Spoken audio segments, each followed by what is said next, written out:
Salam gaderly vatandaşlar, salam mehman iyleşler, salam gelin gıylar ve halmra dağı.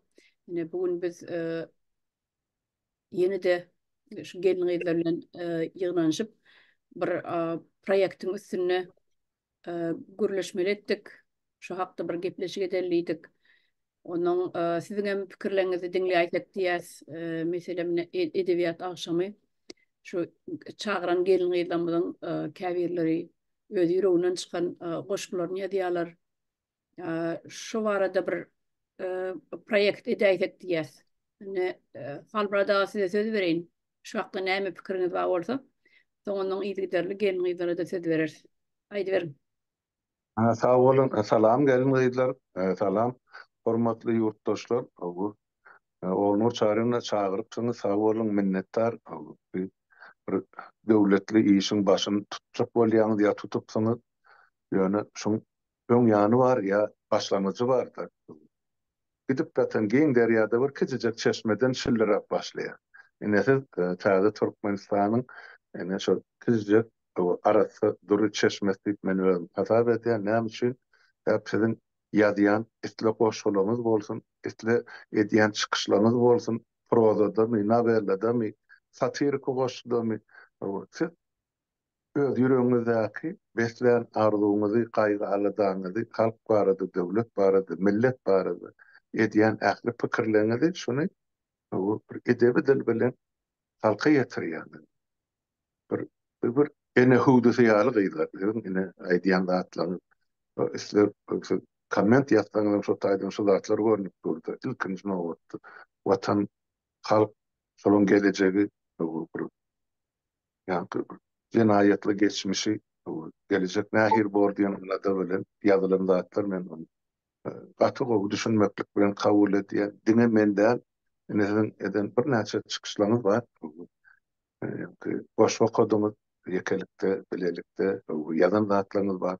Halk şular mübareklap ýazan kommentlerini bir minnetdarlygyny bildirýär.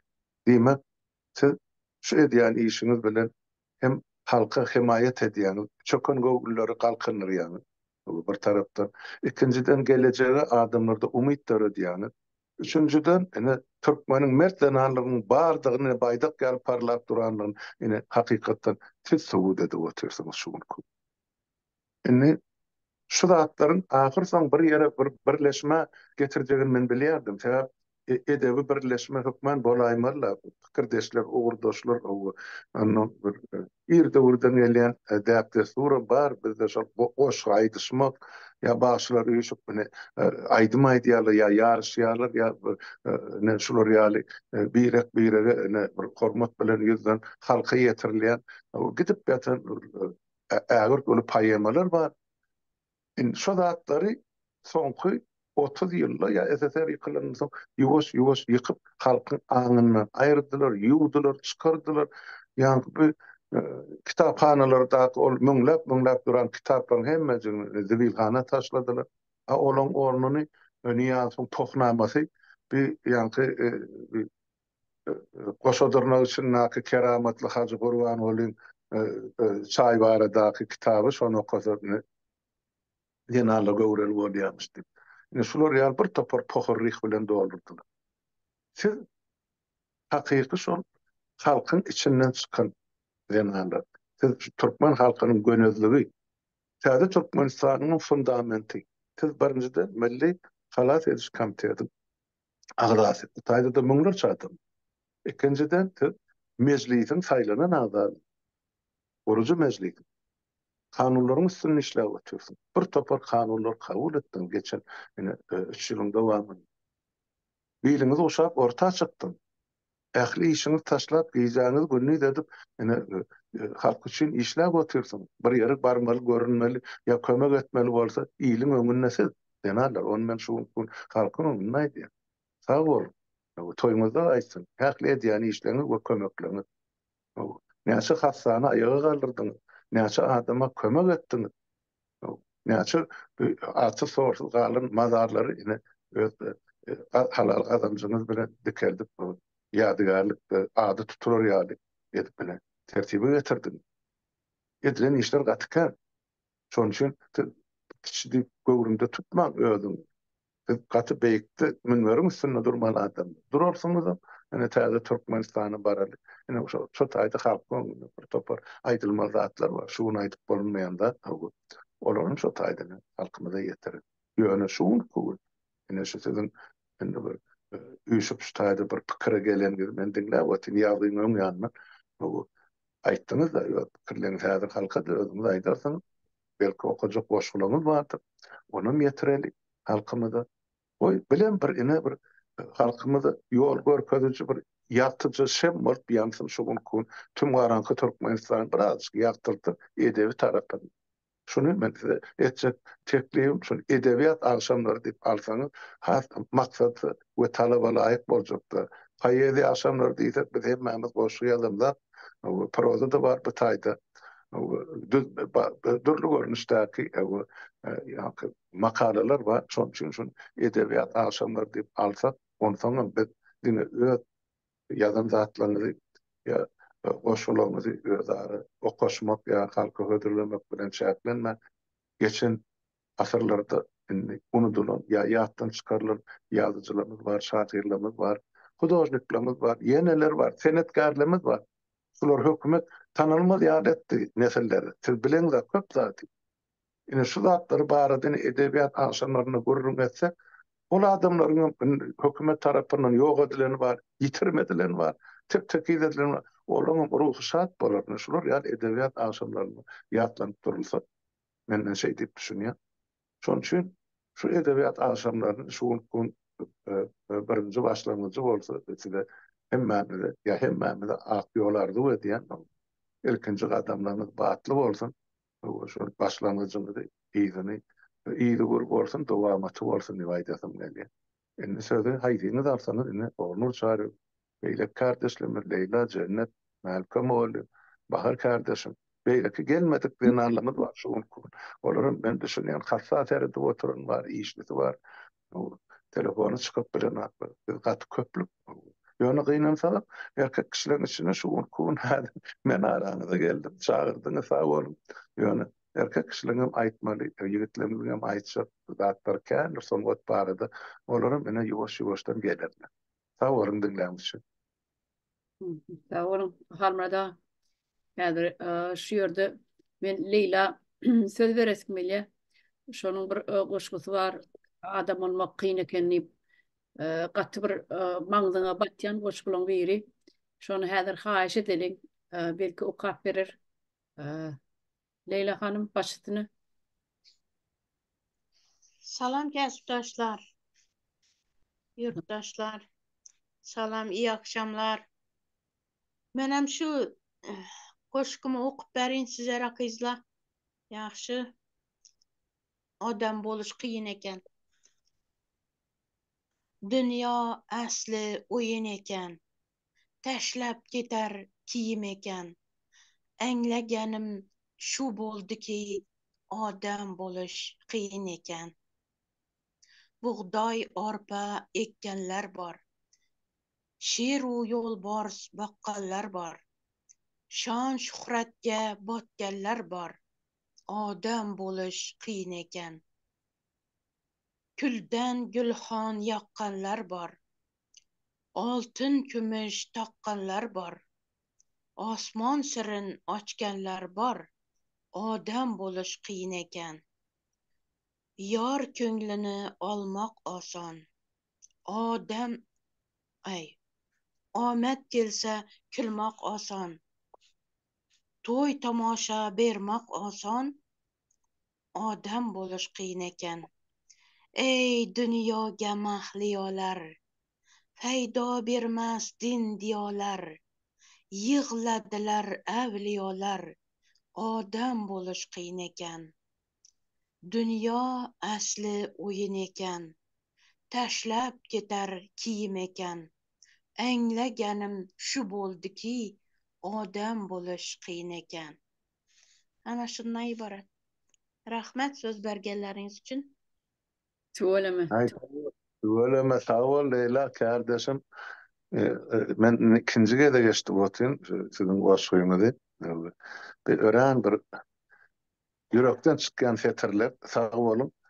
Ol diňe biziň Türkmenistanyny da Türkmen halkyny degişirler. Biz bilen garşyp ýaşap asyrlar boýy bile oturan Garagalpak garnaşlarymyz bar, Özbek garnaşlarymyz bar, goňşularymyz bar.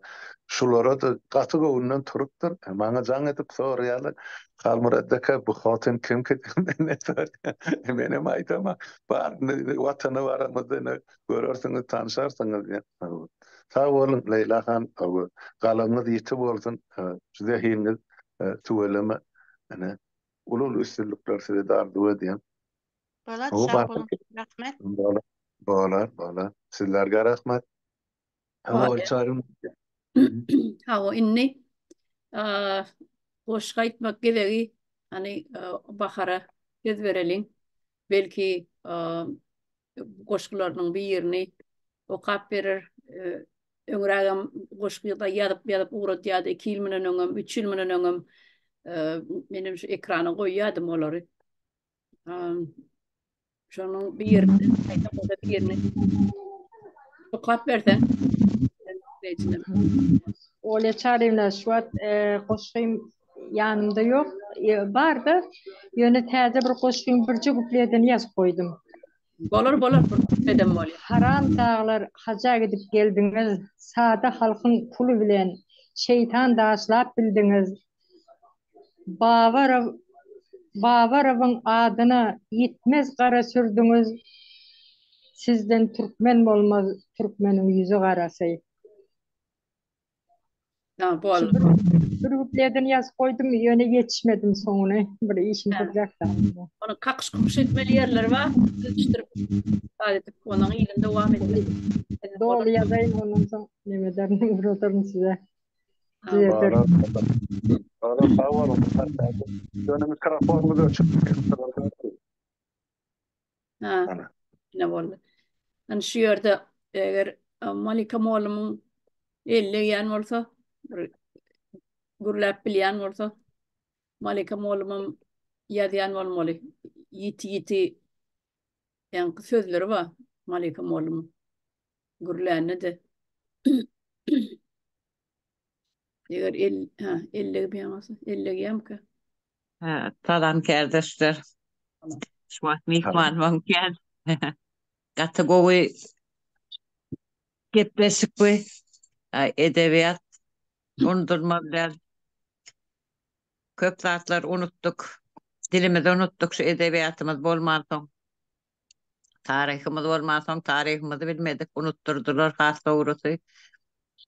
Edebiyat akşamı gepleşik kategori var ya, gowy orta attınız.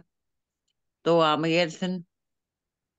Edir häzire men taýinler mihmandan bar bolandy üçin menen bir zatlar çyşastyrýan öýde bir Bolýa. Beti porta indiki yapışıklarda nemeden gayızlara da ağzınıza sağlık, kalamına ýetip bolsun, goşgulaňam dowamy gelsin. Üstünlük hemmeňize gayızlar. Bolýa. Sağ olun Malika Moğlum. Sağ olun, dilimiz Sağ bilen, olun.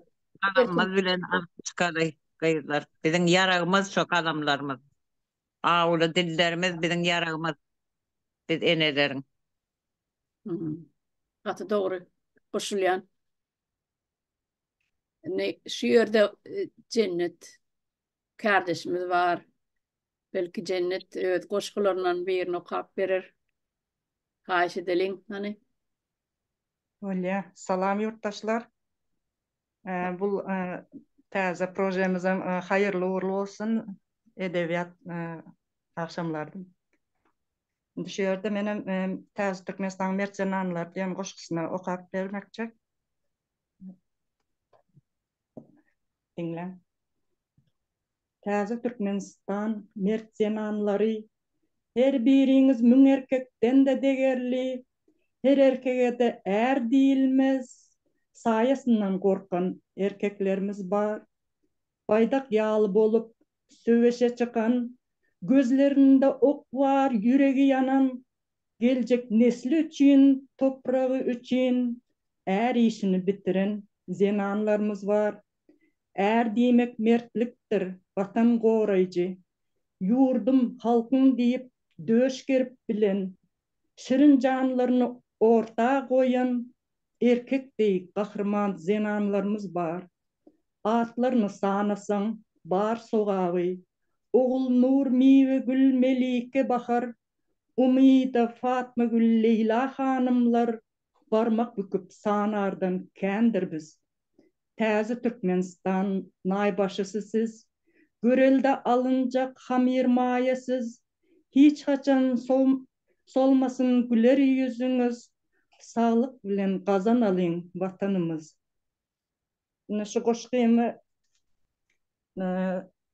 şu mert zamanlarımız için başlap yazdım sebebi. Öňden bar mert zamanlarımızın kadim tarihimizi bilemiz yoktu. Men hazırki şu zamanlarımız için tanıdığım, bildiğimi sebebi bir yerde bizler her türlü işimize ağır näil düşündirin. Maşgalamızı da düşünüyoruz, öz işimizi de etýüz. Bu meclisimizin işini de alıp barýar. Şular işlerimiz bana güç verip, şondan neme gyzlarymyza moral bolsun edýän işler için şunu neme yazıpdym da içimden gelen. Başkadan yeni bir kısansı var, ondan sonra yine neme devam ederiz belki.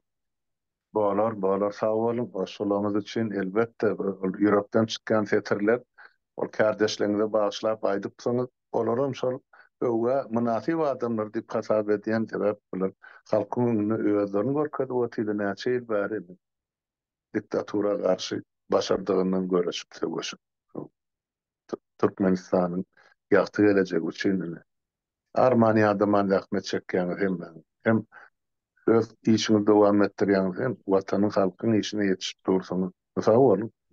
Şeýle oturan işlerinizin ahir zähmetiniziň ereknedem görüljekdir, görersiňiz.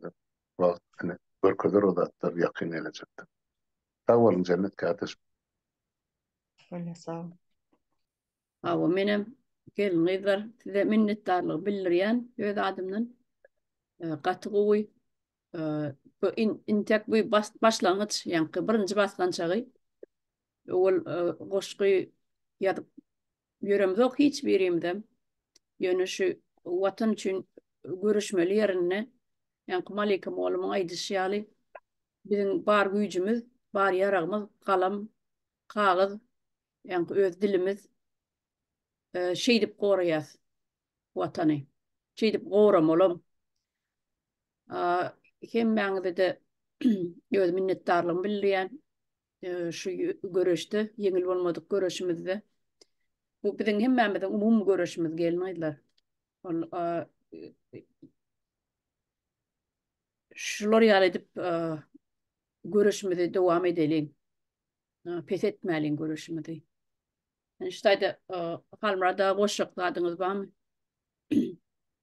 Men bärde näme aýdyn? Men şu mal siz aýdyp oturdyňyz, men ýa kelläme pikir gelip oturdy.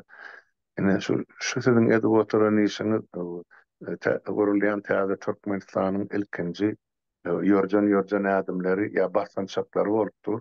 Ýagty gelecek üçin men size diňe ak ýolardy etmekçi. Soň mümkin bolsa bolsa mesela alamyzga tiýit adamlardan biri ýazanlatlaryňdan goşgulamyzdan täzesinden könesinden diýen kardeşleriňiň arasynda bir nokat berseňiz halkymyzdan diňler.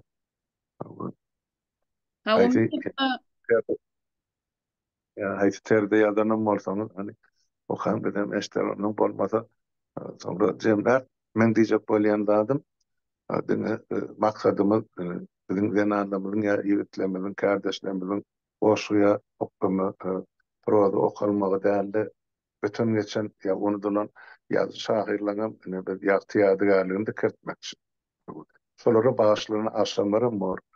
Men alan içine men çyna iň bir parlak ýyldy Ana Sultan Kerkeýew. Şonu unutdular.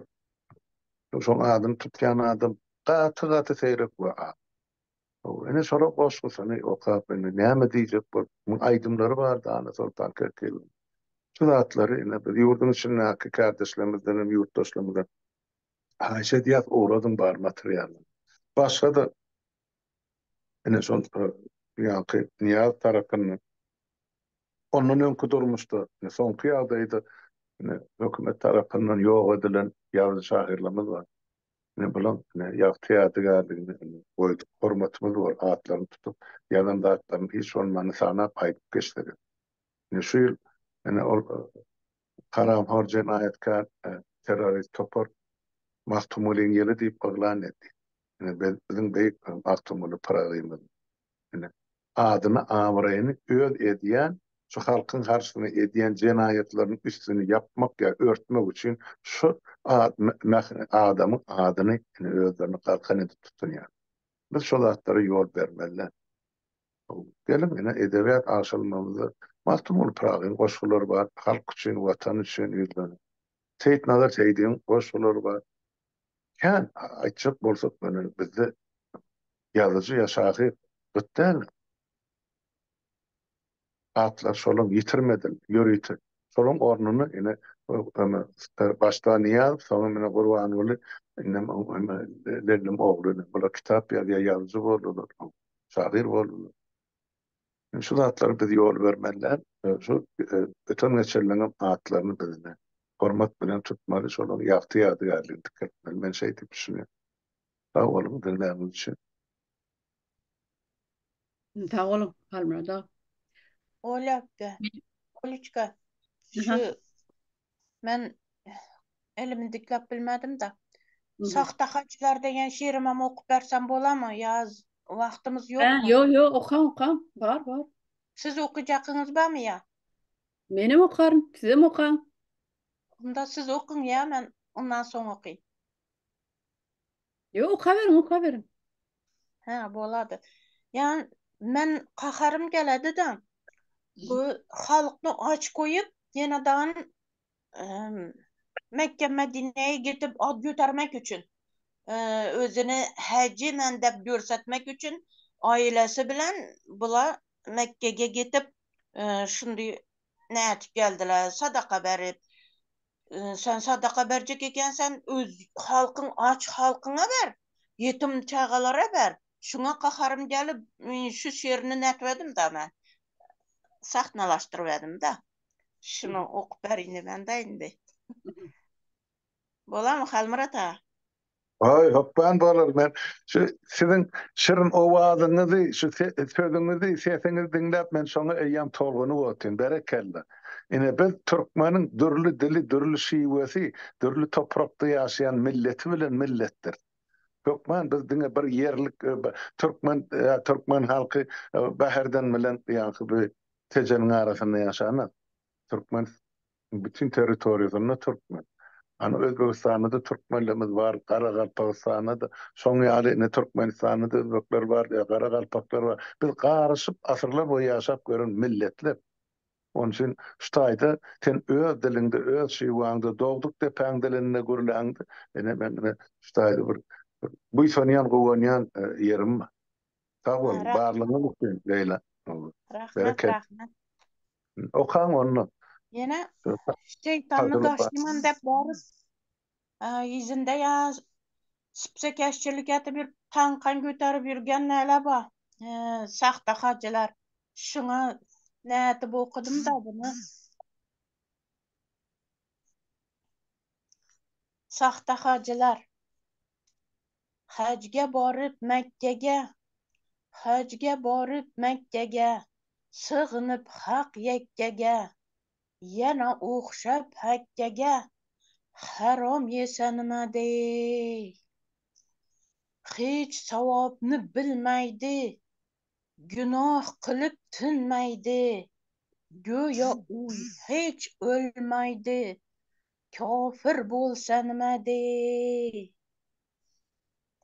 Qo'lda bisyor davlati, ot purkitar savlati, toshar odam hayrati, yo'qda desa nima dey? Saxta hojilaring ko'nglimni g'ashlab, masjiddan chiqib g'iybatni boshlab, o'tgan har ayolga ko'z qirin tashlab, yana qo'shiq aytsam ko'rishar yomon, qaysi biring mo'minu, qaysi biring musulmon. Shaytondan darsni o'qib, fol ochib yolg'on to'qib, haloliga harom tiqib, shayton bo'lsa nima dey? O'zi Allohga banda, toqatni qilmas kamda, yana bo'lib sharmanda, ig'vo qilsa nima dey? Hajga borib Makkaga, sig'inib haq yakkaga, yana o'xshab Hakkaga, harom yesa nima dey? Ey dodey. Ana hayron qalqidin. Neden bu hacılar? Şunun için sünnetler okudum da bunu. Atı doğru. Berekella Leyla Hanım. Rahmet. Çarına ön okuman qoşqyny okusan bolýarmy ka? Hı? Ön näme berilen qoşqy bolsa diýende. Ekrana mı? Ha, şu an. Wa. Olur. Näme Yaman çığırdım tanıysa deştin o. Bahar. eşdilen akmış var. Yok. Şığırdı katıp böyle hedettin. Ben sesini göçürdüm şu an dinle. İnniki gepleşige goýaýaly sen şu goşgyny. Tebi bar goşgyny bir gepleşik aýdyp oturmalym. Oňa çenem belki mikrofonum düzeler. Yani men naушникte mi? Kulaklık var değil mi? Şonan bolmagy mümkin bir ýerde erbet çygyrdy gelýär. Ya kulaklyk täzele. Naушникten. Şu an gelýärmi? Bu gatly şygyrdy var ya.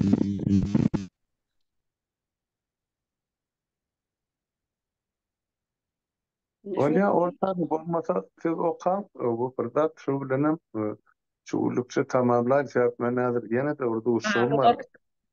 Şu öte. Olar menim şu nemen gepleşigimiň ahyryna öz ýanky bir şu gepleşik başlaman kabar 5 minut öňürti ýadan goşgym ba.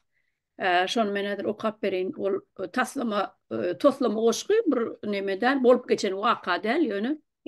Onu öz fantaziýam bilen ýanky satiriki goşgy edip kagada geçirdim. Şonu häzir size okap berin. Bal ala sarmak okuda turan yatan bir ýerine goňşulary dep turýardy. Plan ýok bolupdyr şoň nemesine aýatyny okumaly nemesini teberek çykmaly ýatdan çykarmada bar gaýtgynyň dip şeýdip çagyrş edýärler goňşulary. Bulam ala sarmak okuda ne şular ýaly bir waka bolup geçýär ýer bilen. Şonu okap berin. Ala daňdan goňşular oýurdylar gyýgyrşyp 5 minutlyk çyk diýip çagyrdylar syýgyrşyp. Çala itsen ýykyljak, paner gapymy depip diýdiler. Hey plan keselmiş. Gaýtgyn diýdiň depip. Başlaň. Gaýtgyn diýdiň epip. Gözüm ýarym okudy. Sermenekläp başladym. Pişik ýuwunşyn edip ýarym ýalta taşladym. Yapıştım entrekläp gyrasyndan haýatyň. Düşdüm ýola okuşma, plan kesin aýatyn. Geldim pata yerine, bollum men şermenne.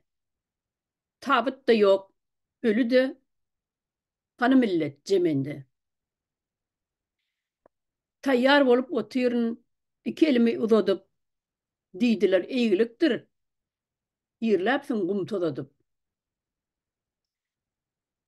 Çalışypdyryn adyny, ölen möjek baý eken, diri gezip yörenin adı tilki pay eken. Ne edip tapmalı? Bu işlere bakana berin baka şoları hayvan adın tapana. Ne şeylere var yang fantazi ya ne satire görünüşünü yardım. Ben bunu başka çırak yazıptım onu yitirdim onu. Täzen yazdım onu bir ütköşük başka hoş bolly. Düýüp götür ütköşük bolly. Ine şular ýaly watandaşlar bizim ne netip bolsa ha? Bir mun bağışlan. Eğer Türkiye dese boladı eken şunayňyza. Ha? İsmini tap dediňiz ku. Ha. Hayvanın ismini tap dediňiz ku. Eğer Türkiye dese boladı eken şuna dimen. Ha neme? Neme ödünü bil yanka baranma yalňyşyp bar diri ýaşap biren adam öýüne var ya da. Şol ölen röýdüp yalňyşyp onuň ady diýä möjek way gidir gedip biren eken möjek way öýüne barypdyr da ol öleniň ady tilki way eken diýdi. Adam neme şol taýda ödünü ýumurlaýa da ine bahana tapmalla näme üçin barypdyr bir dir gedip biren adam öýüne oňy täwetini okumana nemesini okumana näme teberegin çykmana näme üçin bardyň sen bir bahana edip turup gaýtmala o taýdan. Şo taýda diýede siz ya owan adamlaryny nime günäňi ýönkäň diýe maňa dälli bir giden haýwanyň adyny tak çykypdyrlar owan adamlaryna diýe. Men haýt bir niýatlamaly olaň diýadmy saklamaly diýe. Olardan görüň menden görmäň diýede. Şoňal. Gaty bu, ağzınıza sağlık. Ya, Ola sen bu goşgyňy ýa-ni Krylowyň basnasam görnüşini ýazylan o taýda onu da şular ýaly. Hayvanlaryň üstü bilen insanlar beýan edýär. Sizin goşgyňyzda meni şoňa kybapda şo çalymda şo gelýär. Sag bolun. Galamyz ýetip bolsun. Ha, sağ olun sizin sağ olun. Mene halmada goş gezip ýörenlerle şu ýazýana taşlaýan ondan soň o taýdan bir kagaz çykýa, öýüň içine bu taýdan bir kagaz çykýa, oň belli bir ýerem ýok. Onuň nemede bir organizowany neme dip ýazyp üýşürip ýa bir tetrat tutup ýa bir kitap edip ýören adam dälle. Şu kella gelen wagty ýazýan. Onuň şolamyň kagaza geçirýän ondan soň onuň eýlede yığınamasan yayrap etýärdi. So ýitik diýär şeýdibem. Kompýuterde de yitiren goşgulum känmen. Näme kompýuter öşdi dänim, zaýalany da öşdi. Onuň direldip bolmady kompýuteri. Dikeldip bolmady, zaýalany, virus düşüp onuň. Şona da giden goşgulum känmen. O rus diline ýalan goşgulum känni o kompýuterde. Ine rus dilinde ýazylanlary şo mümkin bolaýan da düşünje halkymyz ýok. Ýa Türkmenistanyň rus dili galy gitdi, ýetdi. Elbetde bir tarapdan ýöne şoň ornuny ingliz dili oturdulmaly da biz odan şuny ýaly pikirlerimiz bardy. Ýöne ol edilmedi. Şimdi biz baramyzda elbetde ne Şweýçada şumal 4 dil okuýarlar da mektep okuwçylar. Bizde näme dil okuýarlar? Hem türkmençäni bilen atlar.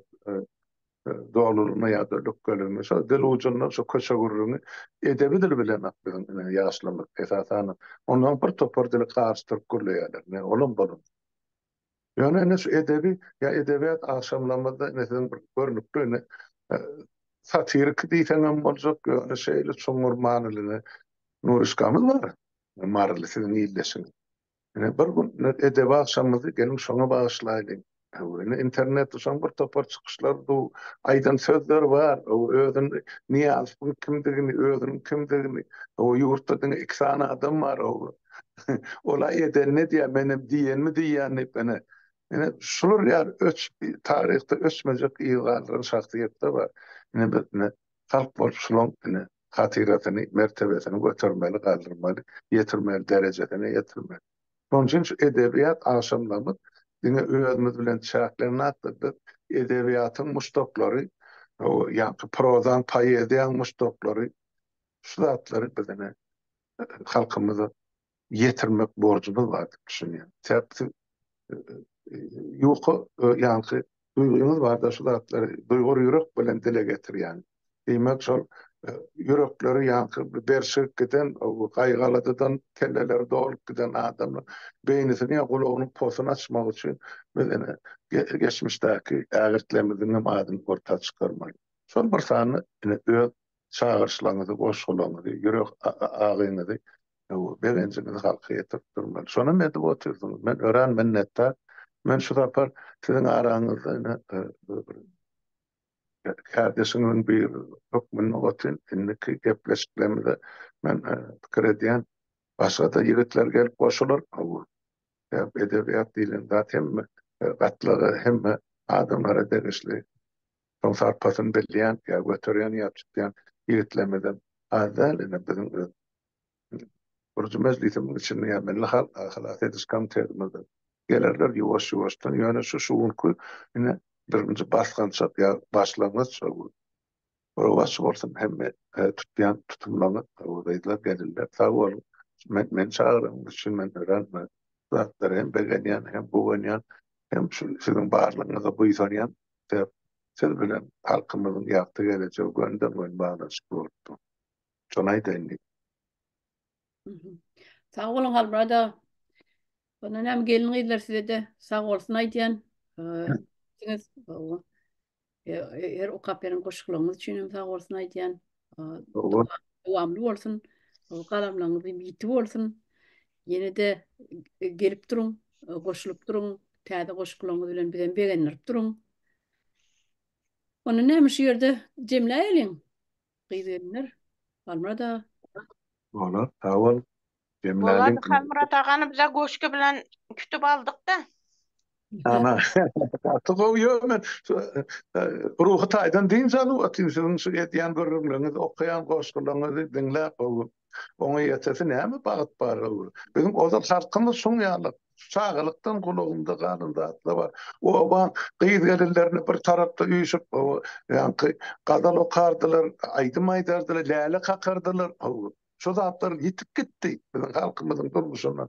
Ya şunlar ine bağışı dinlerdiler, ya rivayet esterdiler, dinlerdiler. Bir ağzı birli bardı şu halkımızda. Goňşa kora diyen zat bardı. Birini bir zat bolsa bütün oğu olup gelip kömek ederdiler. Yetimi yerde koyan Türkmen yok. Şoň hosarlyk edip öýürerdiler, öýleşikmem ederdiler. Indi bu kun doğana gerekler bolup çykdy. Ine ne derece ne gulları yetirdiler ya getirdiler. Bizimine şunun ýaly gul ýaly halkymyz. Indi şu zatlary könüden gelýän däpde surar dikertmek, o täze öwüşgünde ýygyrmyňjy asyryň manysyny biz halkymyza hödürlemäge. Bize mümkinçilik bar. Şonu aýdaýyn. Edebiyat sahypamyzy siz açyp berdiňiz Halmurat aga. Sag bolun. Siz hem sağ olun, siz olmasanız ben näme açayım? Siz olmasanız asıl ýertesizatly. O sebäpkärisi mendine şugun kun size bir ýanyňyza gelip o eden işinize degişli bahany berdim, size de akýol arzu etdim. Galanňyzy ýetip bolsun sebäp siz halkymyzyň hem bu sonçy hem gowunçy hem gelejegi. Sağ olun barlygyňyz üçin. Bolat sag bolun. Bolya, sağ olun anna, hemmäňiz sağ oturun. Yine de görüşürüz. Bolady sag bolun. Moluşka. Kyzlar sag bolun. Sağ olun. Yurttaşlar hemmäňiziň öňünde sağ olun. Sonra bir 5 minut geçelim.